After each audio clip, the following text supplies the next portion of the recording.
Olá, eu sou Cláudio Ramos, sacerdote do Círculo de Brigantia, e eu estou aqui para mais um vídeo do nosso canal. Bom, nós começamos a fazer alguns vídeos sobre a roda do ano e fizemos o ritual de Beltane. Agora, o próximo ritual seria Midsummer ou Lita, e é sobre ele o nosso vídeo de hoje. Nós celebramos a roda do ano voltada para o hemisfério norte. Então, por isso que você pode estranhar um pouquinho as datas ou a estação do ano da qual eu estiver falando. Lita ou Midsummer é um sabá menor, ou seja, é um daqueles 4 sabás que são calculados através da astronomia, que coincidem, obviamente, com a entrada das estações do ano. Bem, a Midsummer vai acontecer agora em 2020, no dia 20 de junho, às 18h44, ou seja, 15 para as 7 da noite. Como celebrar Midsummer? O que é Midsummer? Bom, esse ritual, ele fala do solstício. É o solstício de verão no hemisfério norte. O que isso quer dizer? Quer dizer que o Sol está numa posição que, se a gente pudesse tirar uma fotografia da relação entre o Sol e a Terra, o Sol estaria numa posição acima do nível da Terra, iluminando muito a parte superior do nosso planeta, fazendo com que o hemisfério norte seja banhado de muitos raios solares e, consequentemente, de muito calor. E aqui no hemisfério sul, que é a parte de baixo do nosso globo terrestre, estaria com pouca luminosidade, o que seria o nosso início de inverno. Mas, como eu falei para vocês, a gente celebra no Círculo de Brigantia de acordo com a roda do ano norte. Mas não há problema nenhum que daqui a 6 meses você pode utilizar tudo aquilo que eu estou falando hoje no seu ritual de Midsummer, que vai acontecer em dezembro, tá bom? Bom, o que é esse rito? O que é esse momento astronômico do solstício de verão? Como o Sol está iluminando o máximo, é o dia mais longo do ano, com a noite mais curta do ano. Ou seja, não tem como o Sol iluminar mais e o dia ser maior. Nós chegamos no momento onde esse máximo do poder do Sol está acontecendo.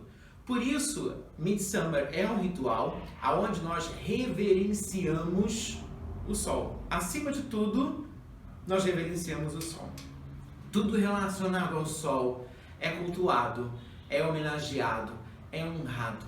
Todas as divindades solares ou que representem o Sol, sejam divindades masculinas ou femininas, elas são homenageadas nesse momento da roda do ano. A gente saiu de um rito de fertilidade, que foi Beltane, do encontro sagrado, do grande rito entre o nosso grande deus de chifres e a nossa deusa jovem. Ambos jovens, ambos numa grande noite de amor, aonde a criança da promessa vai ser concebida, a esperança de um novo ano, que somente nascerá em Iul. Mas, enquanto isso, ela está grávida. Ela carrega dentro dela o nosso grande Deus, que ao mesmo tempo é o seu consorte. Ele está do lado de fora, como consorte da nossa grande deusa, e ele está do lado de dentro, no ventre da grande mãe, como um filho dessa grande deusa. E assim, o ciclo de vida, morte e renascimento vai se fazendo a cada estação, a cada novo ciclo, a cada ano. O nosso Deus, ao mesmo tempo, consorte e filho, vai ser sempre filho do sol, a esperança, a vida, o sangue que corre na veia, a nossa força para guerrear, a nossa força para os atos sexuais, o nosso chifre e o nosso falo, o nosso grande protetor. E nessa época do ano, ele ainda está muito jovem, ainda com falo, ainda com chifres, e está no meio do início de um verão. O nome Midsummer, ele significa, é um nome em inglês e significa mid, meio, summer, verão, meio do verão. É muito engraçado porque se o ritual é o início do verão, como é que a gente pode dizer que Midsummer é o meio do verão? Para isso a gente precisa entender que por mais que a nossa roda do ano seja tão perfeita, marcando, literalmente demarcando as estações do ano, primavera, verão, outono, inverno, de uma maneira tão singular, tão perfeita, que a gente se esquece que isso não acontece em todas as partes da nossa Terra, né, do nosso planeta. Vai depender da onde você esteja para que essas estações do ano sejam bem delimitadas. Exemplo, se você mora muito próximo do círculo polar, tanto ártico como antártico, você não vai ter essas 4 estações bem delimitadas. Se você mora no meio, no centro da nossa Terra, muito próximo do Equador, você também não vai ter esses ciclos muito bem delimitados. Quem tem esses ciclos delimitados, as estações do ano tão perfeitas como a gente fala, primavera, a época das flores, o verão, a época do calor, o outono, a época das frutas e o inverno, a época do frio, normalmente é quem está muito próximo dos trópicos. Então, se a sua cidade está próximo do trópico de Câncer ou de Capricórnio, você vai ter a tendência de ter as estações do ano mais equilibradas, mais características como a gente conhece. Só que, claro, a gente está falando de uma Europa muito grande, onde você tem uma parte norte muito norte, uma parte sul mediterrânea, uma parte oriental, né, com alguns próximos de alguns lagos, e a gente tem uma parte ocidental com a costa para o Oceano Atlântico. Então você vai ter uma diversidade, né, de regiões onde cada uma vai ter a sua característica própria. Então, quando a gente fala, né, desse meio de verão, é porque para eles lá atrás não era astronomicamente era a marcação correta. Mas o que estava acontecendo em termos de estações do ano é que quando acontece o equinócio da primavera em março, o que a gente chama de primavera até junho, né, e de junho a setembro a gente tem esse verão, isso é uma estação só. É a estação do calor, é a estação das flores, é a estação do frutificar, das árvores começarem a estar cheias de frutos. E depois você tem uma outra metade do ano, mais ou menos parecida, só que uma parte você tem a colheita das frutas, né, que seria o outono, e depois você tem uma época muito grande de frio, né, quanto mais ao norte o seu vilarejo, a sua cidade estiver, mais frio será e mais longo o inverno. Então você vai ter um outono pequeno e um inverno muito grande. Com isso a gente vai dividir o ano, na realidade, em 2 grandes estações. Uma estação de calor e uma estação de frio. Se a gente pensar que Midsummer é exatamente o ponto entre os equinócios da primavera e do outono, esta época é o meio do caminho do calor. Se calor está associado ao verão, é o meio do verão. Então, Midsummer, apesar de marcar o início do verão oficialmente, a gente, por uma questão de agricultura, por uma questão cultural, a gente já está no meio dele, incluindo a primavera, porque era assim como era visto. E se a gente for começar a pesquisar um pouco mais, a gente vai perceber que ainda hoje é muito assim, né? Muitos países têm 2 estações muito características e não tem 4, como eu falei para vocês anteriormente. Então, essa época do ano é uma época de intenso calor, onde o sol é reverenciado e aonde a gente diz que o véu entre os mundos está o mais tênue possível. O que isso quer dizer? Cláudio, mas eu já ouvi falar disso, que esse véu aí é na época do Festival dos Mortos, é em Samhain. Sim, só que esse véu não é um véu, não é um pano que se abre e fecha, né? A gente está falando de portais, a gente está falando de momentos nessa roda do ano em que Alguns momentos vão estar propícios a uma energia, outros momentos vão estar propícios a outra energia. Então, em Samhain, o véu está mais tênue possível. E o elo entre os mundos é o nosso mundo e do outro mundo, o mundo dos mortos. Quando a gente fala desse véu em Midsummer, a gente fala que ele está tênue para o mundo férico. O mundo férico, ou o mundo das fadas, é uma parte do outro lado do véu. Dentro da mitologia celta, para vocês entenderem, a gente tem o lado de cá, onde a gente está, e o lado de lá. Esse outro lado de lá tem muita coisa. Tem o mundo dos mortos, tem onde as divindades ficam, tem aonde o povo férico fica, ou seja, tem o pós-morte, as ilhas que você vai percorrendo, ou seja, tem muita coisa. Não é simplesmente morreu aqui, pluf, apareceu do outro lado. Não, tem uma jornada. E tem vários lugares. E nesta época do ano, o portal que se abre é para o reino férico, para o reino das fadas. E antes que você me diga que fadas é o que a gente está acostumado com as histórias que a gente escuta quando criança, né? A Sininho, as 3 fadinhas madrinhas da Aurora, né? A própria fada madrinha da Cinderela. Sim, são seres féricos também, mas não existe só isso. O mundo férico é muito rico e vai muito além de umas simples fadinhas de desenhos animados, de histórias e contos infantis. O mundo férico tem seres que habitam os 4 elementos da natureza, que também não são os nossos elementais. Não é o silfo e a sílfide que habita o ar, não é a salamandra do fogo, não é a ondina e a sereia da água, e nem o gnomo e o duende da terra. Não é somente isso, é muito mais do que isso.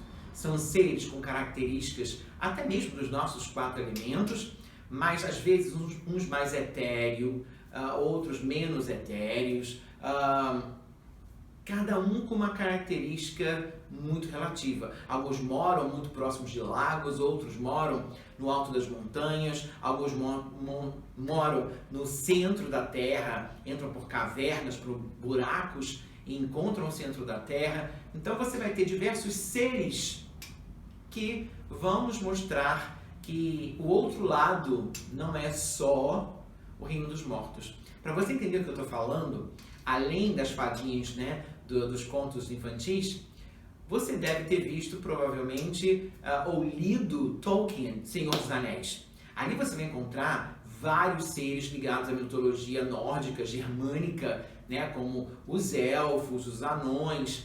Esses seres são seres féricos, porque não são seres de carne e osso como nós, não vivem como nós, não comem como nós, não têm a nossa vida material como a nossa. Eles pertencem ao outro lado do véu. Agora, uma coisa muito interessante é que esses seres do outro lado do véu, eles podem vir, eles podem transitar do lado de cá, principalmente quando o véu entre os mundos está tênue, facilitando essa movimentação, esse deslocamento entre os mundos. E da mesma forma que eles podem vir, a gente pode ir. Só que normalmente nas mitologias inglesas ou daquela área, né, da Europa, Irlanda, País de Gales, Escócia, até mesmo a França, você vai ter muitos seres féricos, muitas fadas, que às vezes não são tão boazinhas como a gente imagina, porque o conceito de bem e mal ele é muito nosso, ele é moderno, ele é cristão, né, de certo e errado, e ao mesmo tempo eles não pensam como a gente. São seres que podem até mesmo parecer, têm até uma característica humanoide, mas não necessariamente, nem todos são elfos e anões que parecem um pouco a nossa humanidade. Tem muitos outros que, até mesmo como os seres do mar, os seres que vivem dentro da água do mar, são muito diferentes da gente, até porque nós não temos a capacidade de vivermos debaixo d'água. E esses seres podem viver debaixo d'água, né? Ou pelo menos de uma maneira etérea. E assim com os outros. O que é importante a gente ressaltar é que esses seres têm essa permissão, eles podem transitar e que a gente também pode ir. Só que nesses mitos, como eu estava falando para vocês, que a gente vai encontrar ao longo dos séculos, né? Principalmente séculos 18, 19, 20, vários mitos, vários folclores, né? Várias histórias do folclore inglês, aonde essas fadas, esses seres féricos vêm ou para abduzir alguém, ou para possuir alguém, ou para roubar a criança que está no berço de alguém. E com isso, o que acontece? Muitos sortilégios são feitos, muitos amuletos são feitos contra esses seres do outro lado do véu. Mas na realidade é apenas uma interação. O fato de a gente não conhecer e não os ver, né, toda hora, isso faz com que a gente tenha um certo receio, um certo afastamento e, claro, um certo medo. Com isso a gente inventa, vamos pendurar isso no bercinho da criança para que as fadas não venham e não roubem essa criança. Vamos colocar isso naquele lugar. E você espalha vários símbolos pela casa, carrega com você para afastar as fadas. E por falar em afastar as fadas, existe um ditado muito antigo que a gente diz: não chore pelo leite derramado. Você sabe por que a gente fala isso? Isso é por conta do folclore inglês, porque as fadas gostam de receber oferendas, e uma das oferendas é leite. Quando você não dá, elas derrubam. E se você amaldiçoou o leite que foi caído, com certeza ela irá amaldiçoá-lo também, e irá fazer algumas estripulias pela sua casa. Então, quando a gente diz não chore pelo leite derramado, é para que você não desperte nos seres féricos a vontade de se vingar de você. Porque você, que deveria ter dado leite para eles, por você estar interagindo com eles, você não ofereceu nada. Então, eles pedem, mas eles têm uma maneira sutil de pedir, como vocês estão vendo. Por isso, sempre que o leite cair no chão, não se desespere e não amaldiçoe, não chore pelo leite derramado. Abençoe. Pegue um pouquinho desse leite, coloque lá no jardim e dê para as fadas. Ah, Cláudio, mas eu não sabia que tinham fadas. Mas agora você já sabe. E esses seres vão interagir com você. Muitas vezes você tem essa mediunidade, essa sensibilidade e vê esses vultos, coisas desaparecendo na casa, como muita coisa do folclore, né, do nosso imaginário mostra pra gente. Aí você diz, mas foi o gnomo que roubou? Foi o doente que levou? Foi a fada que sumiu? Às vezes pode ser que sim, às vezes pode ser que não. Por via das dúvidas, não esqueça de alimentar as fadas, não esqueça de cultuar o povo férico. Se você acredita, né, e principalmente segue a mitologia celta, você vai ver que muitos desses seres que a gente conhece, muitos desses deuses, fazem parte dessa classificação férica. Inclusive, os próprios deuses celtas são ditos deuses fada, são ditos deuses féricos. Mas os deuses, sim, Morrigan, Bridget, Dano, Dagda, Lu e todos os outros. Porque no mito, eles são os primeiros seres que chegam na Irlanda com magia.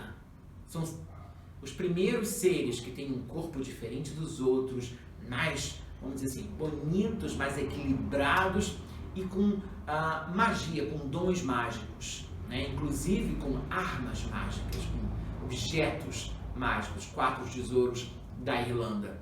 E quando eles têm a última batalha, conta-se que eles simplesmente entram pelas cavernas, pelos buracos, pelas entranhas da terra e nunca mais aparecem.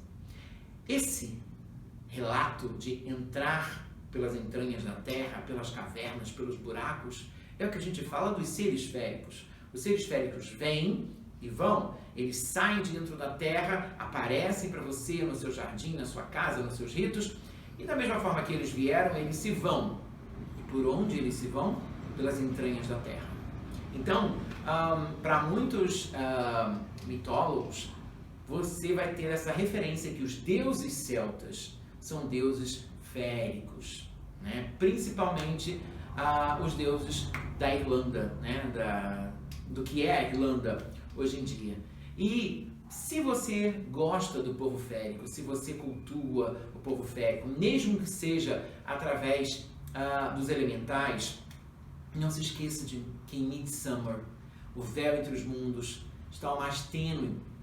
Isso facilita a sua comunicação com eles. Se você tem um altarzinho dos seus gnomos, das suas fadinhas, essa é a época do ano para você fazer as suas oferendas ao povo férico.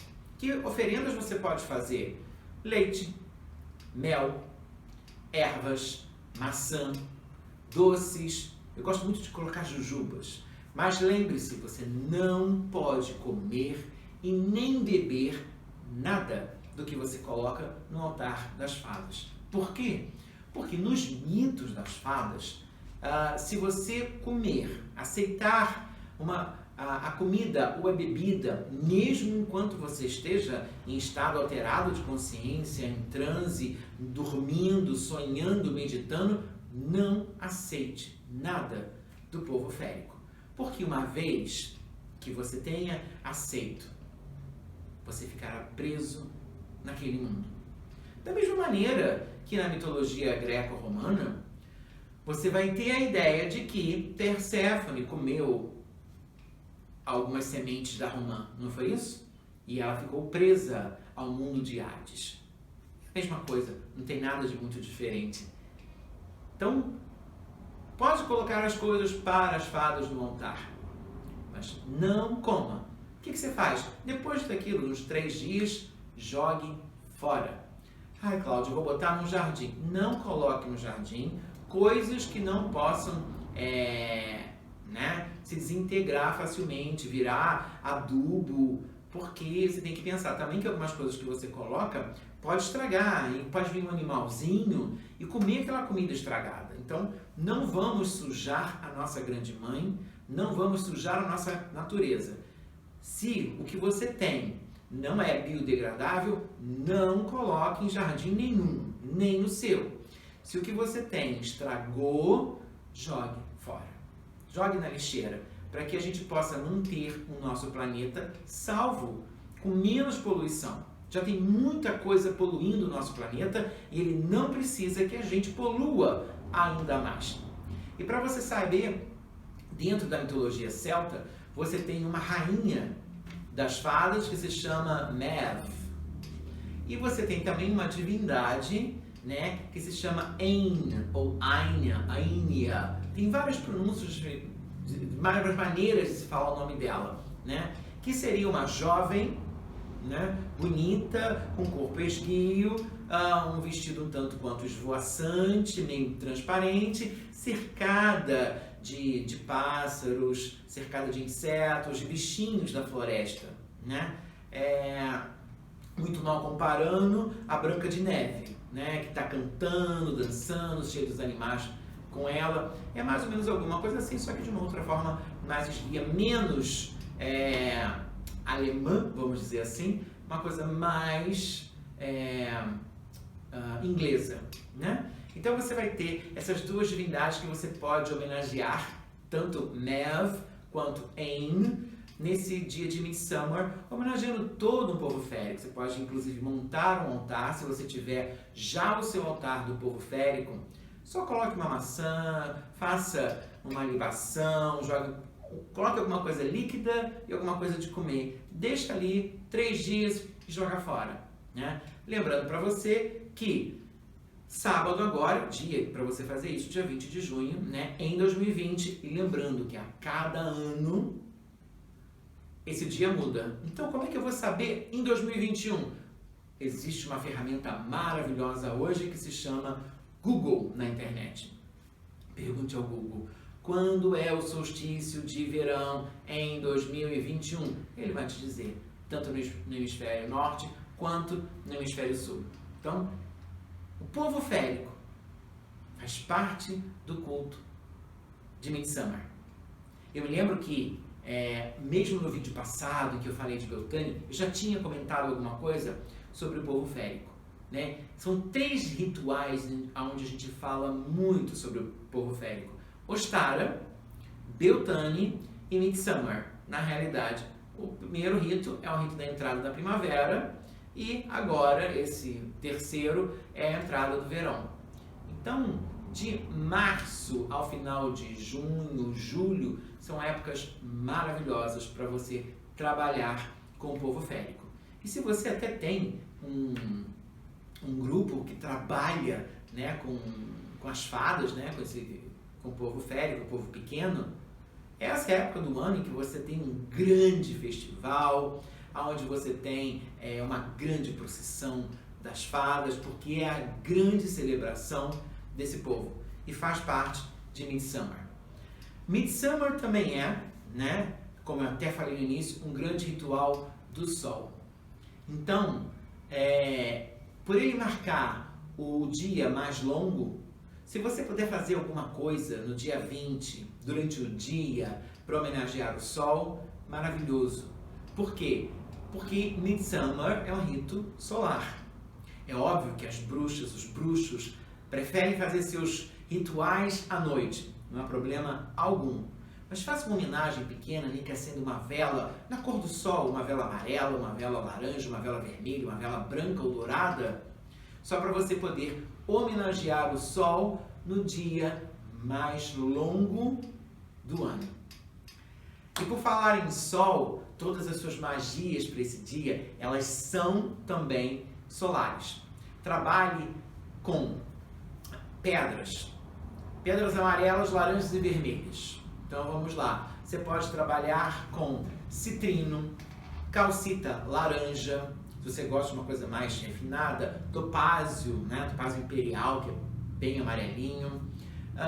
Você pode trabalhar com pedras vermelhas, né? Granada, rubi, com pedras brancas, o quartzo transparente, diamante. O que você pode trabalhar também, olho de tigre, né? Apesar de ser totalmente amarelo, mas o olho é um símbolo solar.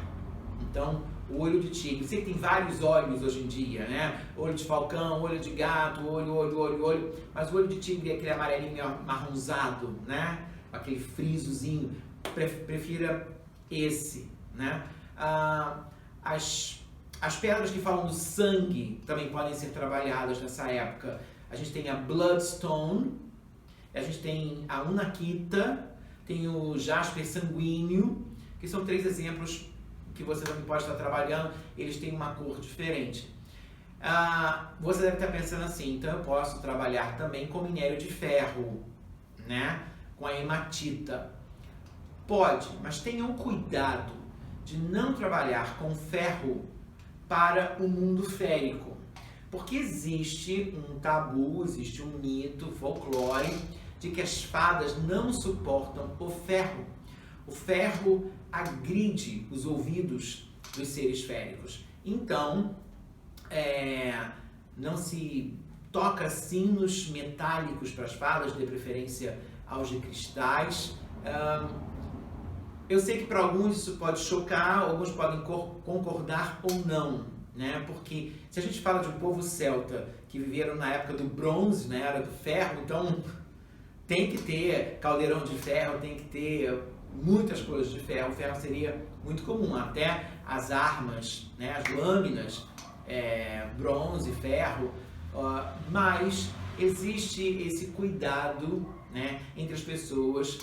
A maioria das pessoas que trabalham com o povo férico de não utilizar o ferro. Então, por isso, a hematita não é uma pedra muito indicada para quem trabalha com o povo férico. Se for só a ideia de Midsummer, pontuar o sol, né, e o sangue, o fogo, não há problema nenhum. Mas é só por conta do povo férico, tá? Tem pessoas que não entendem isso, não concordam com isso e tudo bem também. É só para esclarecer para vocês, porque existe esse mal-estar que a gente precisa deixar muito claro para você fazer a escolha do que é mais coerente para você, buscar nos mitos, né? E até mesmo naquilo que você cultua, o que faz mais sentido ou não, né? Então, pedras, tudo bem? Plantas ou árvores ou resinas que você pode trabalhar nessa época. Uma árvore muito trabalhada em Midsummer é o carvalho. O carvalho e o visco. O visco é um parasita que dá no carvalho e em outras árvores. Raramente ele dá no carvalho. Quando dá no carvalho, ele é retirado com uma foicezinha de ouro, para não se mexer na energia do visco. E magias são feitas com esse visco. Isso é uma tradição druídica, né? Relatos que os druidas tinham essa foicezinha de ouro que eles carregavam numa bolsinha e quando viam um visco num carvalho, eles tinham que cortar, não podiam tocar, não podia pegar do chão, tinha que ter um pano branco quando cortasse para cair, para fechar, para depois ser trabalhado, para poder ser tocado pelo homem.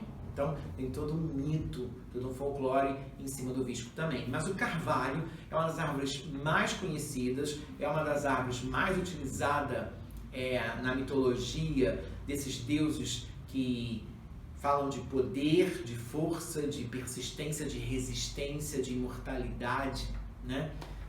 E vamos dizer assim, a própria árvore dos druidas, vamos colocar dessa forma. Então, o carvalho é uma árvore fantástica. Tem um mito do rei do carvalho. Existe uma guerra semestralmente entre o rei do carvalho, que representa a parte clara do ano, que é onde a gente está, e o rei do azevinho, que representa justamente o ritual oposto, o solstício de inverno, o Yule.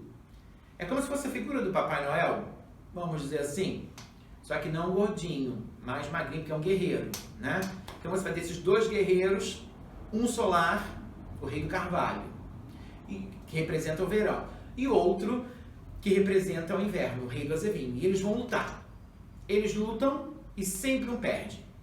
Como o rei do carvalho está no seu poder máximo, a partir de agora, o poder dele vai diminuir. Por quê? Porque na luta, né, o rei do azevinho acertou o rei do carvalho com a espada. Ele está ferido, mas ainda está forte. Mas ele aos poucos vai perdendo poder. Quando chega nos equinócios, vamos dizer que eles trocam de guarda. O rei do carvalho, que agora está regendo o ano, quando chegar no equinócio de outono, ele vai passar o bastão, vamos dizer assim, de regência para o rei do azevinho, que quando chegar lá no oposto do solstício de verão, ou seja, no solstício de inverno, eles vão lutar de novo. Só que desta vez, o rei do azevinho está no seu poder máximo. E o rei do carvalho vai pegar a sua espada, vai ficar no peito do rei do azevinho e ele começa a perder força. No equinócio da primavera, o rei do azevinho, então, passa a regência do ano para o rei do carvalho. E assim a gente fica nessa guerra entre o rei do azevinho e o rei do carvalho, sempre acontecendo nos solstícios. Mais ou menos 20, 21, 22 de junho e mais ou menos 20, 21, 22 de dezembro, ou seja, nos solstícios, tá? Então, o carvalho é uma árvore que tem também um mito muito forte dentro de Midsummer. Mas fora o carvalho, você pode trabalhar erva, árvore e resina. Tudo. Aí você pode trabalhar no incenso, como representação, sem nenhum problema. Então vamos lá.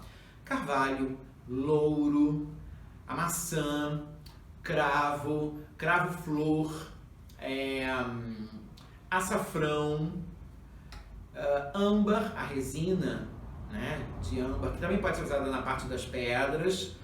Você pode usar manjericão, você pode usar manjerona, algumas flores que representam o sol, como margarida, calêndula. Você pode querer fazer um sachê solar para você dormir mais tranquilamente com as bênçãos do sol. Você pode estar fazendo alguma coisa nessa época, né? Cores que você pode estar associando. Sempre as cores do sol. Amarelo, laranja, vermelho, branco e dourado. Para que essas cores? Para de você pensar, fazer um altar que nem eu fiz, utilizar essas cores. Vou acender uma vela, né? Se você reparar nas minhas velas, elas são meio alaranjadas. Na realidade, elas são velas de mel.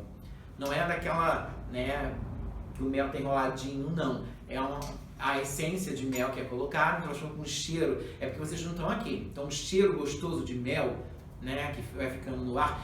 O mel é algo que, magicamente falando, ele tem um poder. É a liga, é o que junta, é o que une. Né? E nada mais do que a gente esteja precisando nesse momento de que união.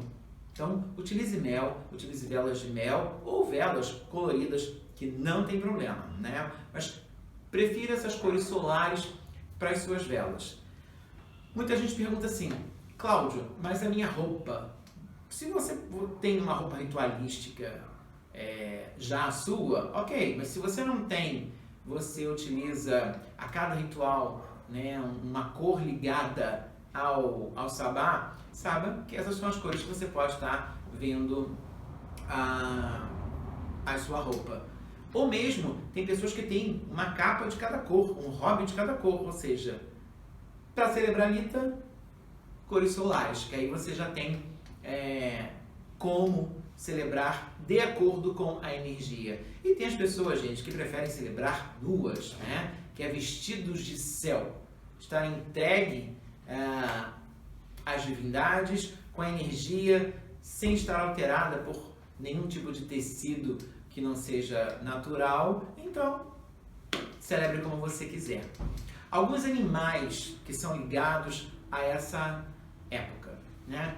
Você tem alguns pássaros, né? Algumas aves em geral, pica-pau e alguns insetos. Pica-pau, borboleta,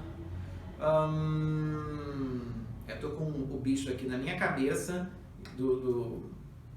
abelha, por causa do mel, abelha, você tem o cisne, você tem a águia, o falcão, as serpentes, cobras, você tem os dragões, você tem cavalo, touro e cervo, porque está todo ligado a uma virilidade do nosso Deus. Então, esses animais de chifre de grande porte, né, eles são reverenciados em Midsummer também.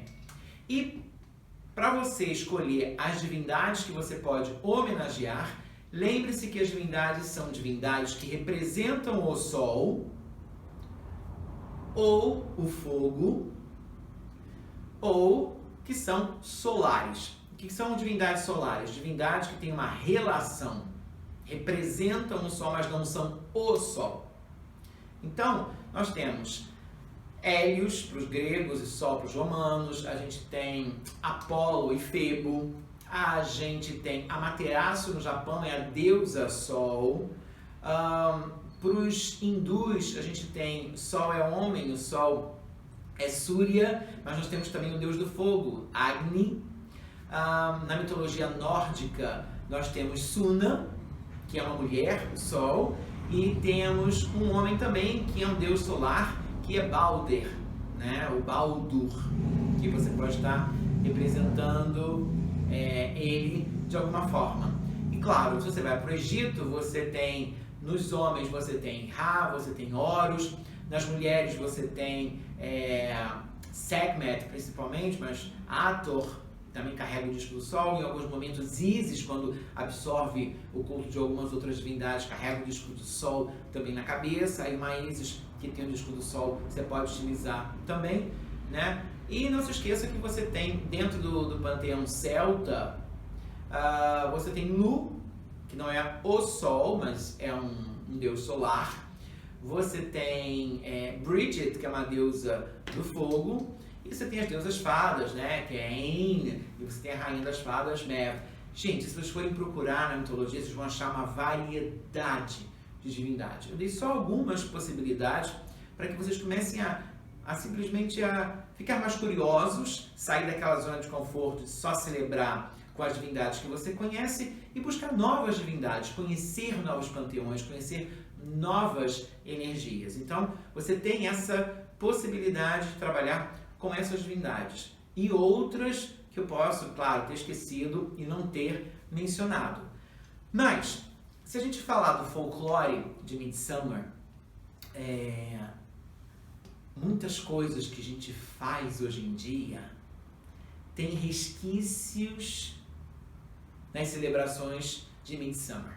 A gente sabe que a nossa roda do ano ela foi inventada, né, na época moderna, há muito pouco tempo atrás.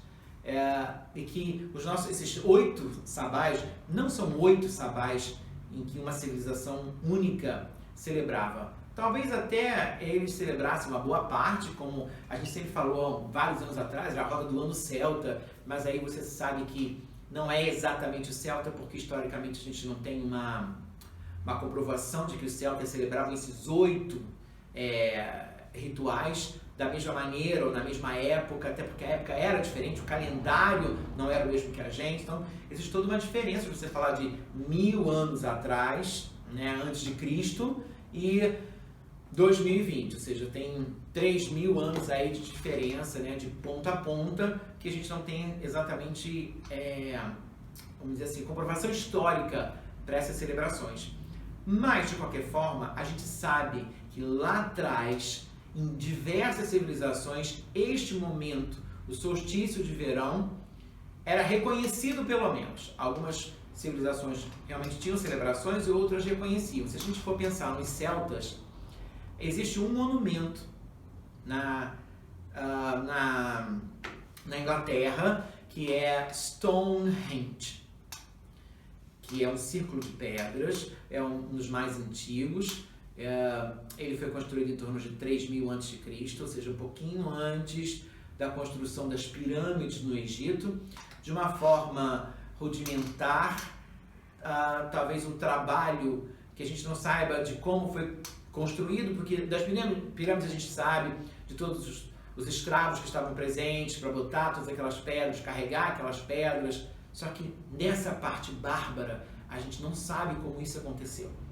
E mesmo a gente falar de celtas, a gente sabe que não foram os celtas que construíram Stonehenge, porque a gente fala que os celtas historicamente chegaram ali, estavam ali em torno do ano 1800, 700 a.C. Se foi construído em 3000, 2500 foi o término, os celtas não estavam ali. Quem é que estava ali? Quem é que construiu? Ainda é um grande enigma na história. E uma certeza a gente tem, que no dia do solstício de verão, o sol nasce em uma determinada pedra. Então as pessoas vão à Inglaterra anualmente para assistir o nascer do sol do dia do solstício de verão. É o único dia em que a cordinha que fica ao redor de Stonehenge é retirada. As pessoas podem até, inclusive, tocar nas pedras, algumas até abusadas sobem nas pedras, e que só assiste quem está presente.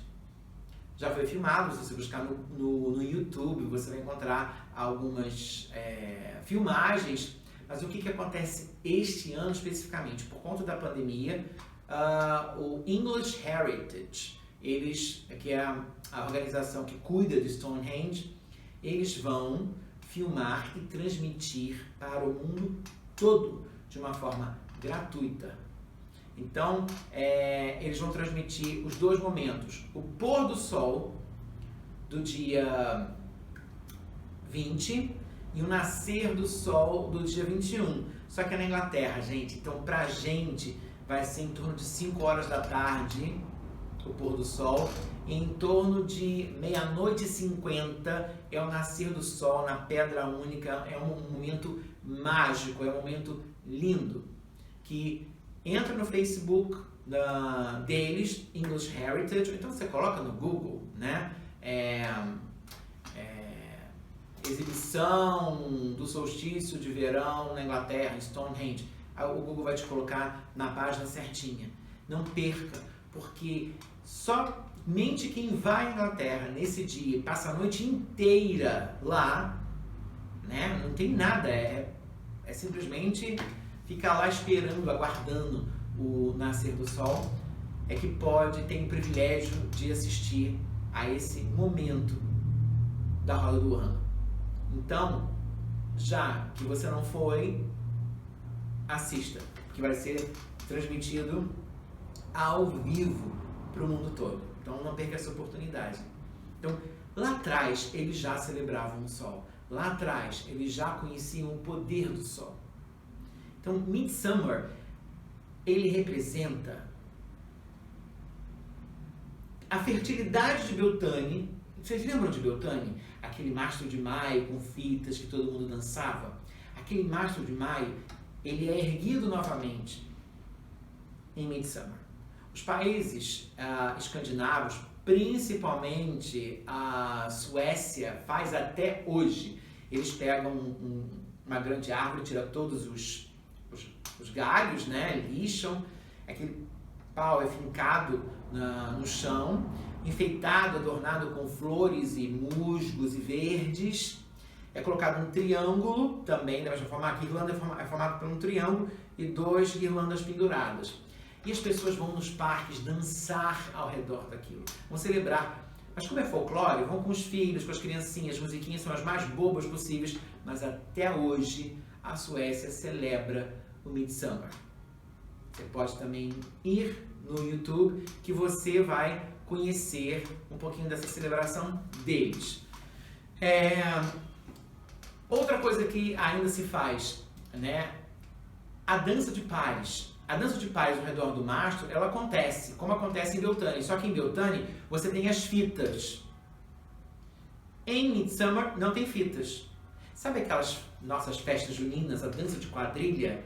Ela é muito cara de Midsummer, né? Com certeza, resquícios dessas danças tem um cunhozinho europeu e você vai perceber que é uma dança de pares. Tem o tal do pau de sebo, né? Que tem prêmio para quem você chegar lá em cima e pegar a guirlandinha lá de cima. Então, assim, muito desse folclore que a gente tem de festa junina, de fogueira, nessa época do ano, tem uma característica europeia também, que são características de Midsummer. O culto ao fogo, pular a fogueira para saber o nome da pessoa, do amado, vai sonhar. Tem vários mitos de ervas que são jogadas na fogueira. Você pular a fogueira para sonhar com a pessoa que será o seu futuro marido, sua futura esposa.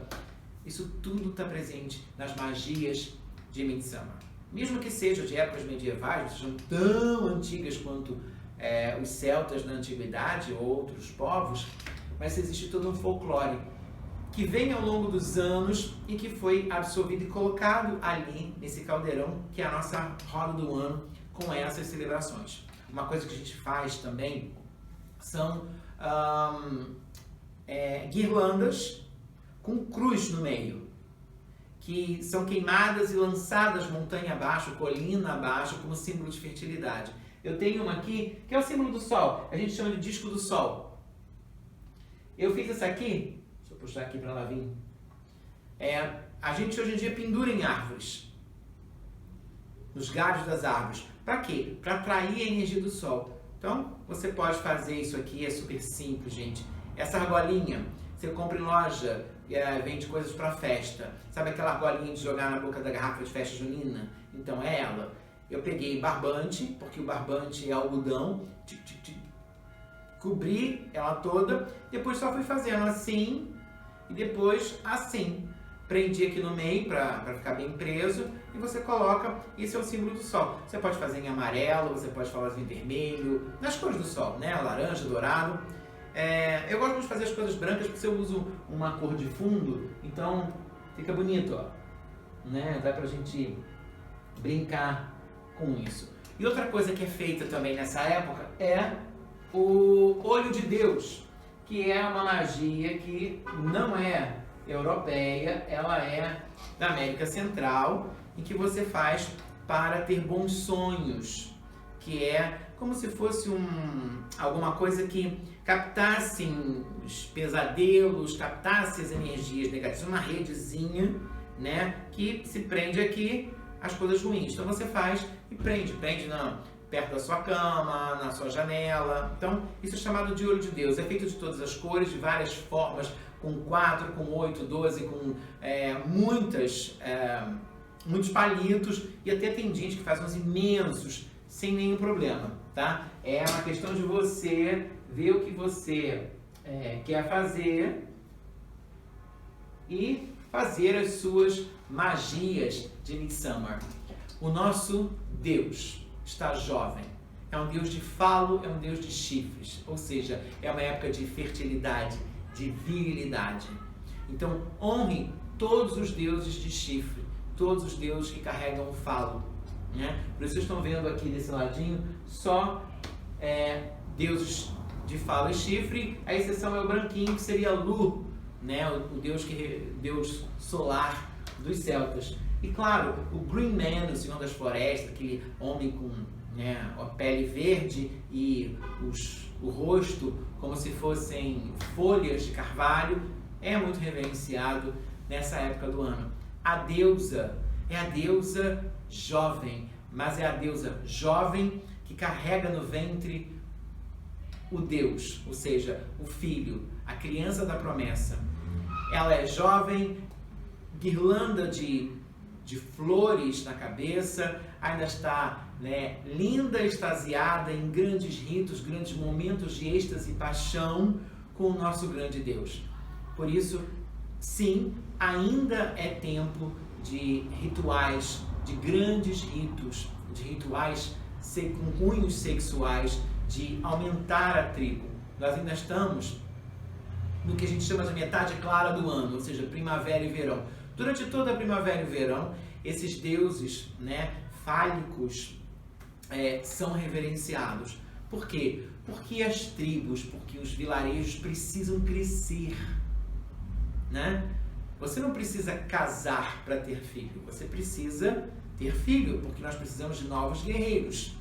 E lembre-se que os filhos de Beltane, como a gente costuma dizer, do rito de maio, assim como os filhos de Midsummer, são filhos da tribo, porque não necessariamente você precisa estar casada, ou até mesmo você não será marginalizada ou marginalizado porque você resolveu participar dos ritos e ter essas crianças, porque são crianças da tribo, são novos guerreiros para todos nós.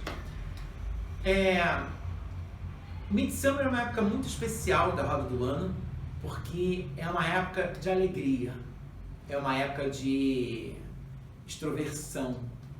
E é muito engraçado, eu estava comentando isso ontem, que a gente está num momento de introspecção, por conta dessa pandemia, E a gente não sai de casa, a gente fica de quarentena ou de isolamento, não pode se tocar, não pode abraçar. E o ficar em casa muitas vezes é ruim, porque a pessoa que já está deprimida fica mais deprimida, a pessoa que está triste fica mais triste, e acaba que a gente se enclausura. E, claro, quem está celebrando pelo hemisfério sul, que é o nosso, está celebrando ritos de inverno, que estão de acordo com essa situação, estão literalmente para enclausurar, para mergulhar dentro de si, para ficar introspectivo. Mas a gente nesse momento precisa de luz para iluminar a cabeça desses cientistas, desses médicos, para que eles inventem logo um antídoto contra esse vírus, para acabar com essa pandemia. A gente precisa de luz para iluminar as nossas vidas dentro de casa, os nossos relacionamentos, porque a gente nunca foi testado tanto quanto hoje em dia. Você pode ter um relacionamento dentro da sua casa, pai, mãe, filho, marido, mulher, que você via momentos do dia. E agora a gente passa praticamente 24 horas com essas pessoas. Olha o teste de sobrevivência que a gente está passando. Olha como os relacionamentos estão começando a entrar em conflito depois de tantos dias de isolamento. Então a gente precisa de amor, a gente precisa de luz, a gente precisa de alegria na nossa vida. E é essa a época, Midsummer, é alegria. Então faça um jantar, dê uma festa na sua casa. Mas Cláudio, só eu e meu marido. Que faça uma festa. É só eu, meu pai, minha mãe, meu filho. Faça uma festa, faça um jantar. Cante, ponha música, dance, seja feliz. Porque Midsummer é a expressão da felicidade dos nossos deuses. Então, por que não fazermos a mesma coisa?